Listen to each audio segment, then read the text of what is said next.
Rouen, près de 57 000 électeurs inscrits au premier tour et une participation de 52,73% dimanche dernier. Parmi les bureaux de vote où l'abstention a été importante, le 42 au centre social Gramont, rive gauche. La semaine dernière, le scrutin a mobilisé à peine plus de 37% des inscrits. Ce matin, la participation était plus positive, avec plus d'engouement aussi. Parce que je pense qu'au premier tour, les gens sont assez regardants des premiers résultats et je pense que c'est le deuxième tour qui fait toujours la différence. Je viens très tôt pour voter parce que je ne voulais pas louper ce vote. Parce qu'il y a eu trop d'abstention la semaine dernière.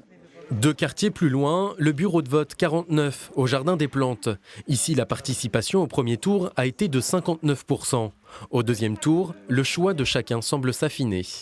Au premier tour, il y avait 8 listes, donc il y avait vraiment une offre large. Là, ici, il s'agit de choisir l'équipe municipale qui prendra donc la suite 2014-2020 dans notre ville.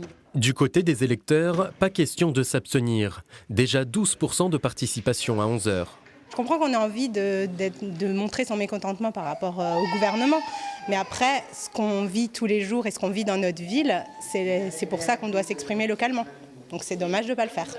Même si c'est vrai que les Français ont l'impression d'être dans une situation politique complètement stagnante, c'est justement le moment de se rendre aux urnes. Et donc voilà, je suis contente de pouvoir le faire pour la première fois. 53% à 17h, une fréquentation moyenne, selon le bureau de l'école Charles-Nicolle, qui accuse le changement d'heure et une météo plutôt clémente. En revanche, dans le quartier populaire de Gramont, au bureau 42, la mobilisation a finalement été moins bonne qu'espéré. Le taux de participation était de seulement 35% à 17h.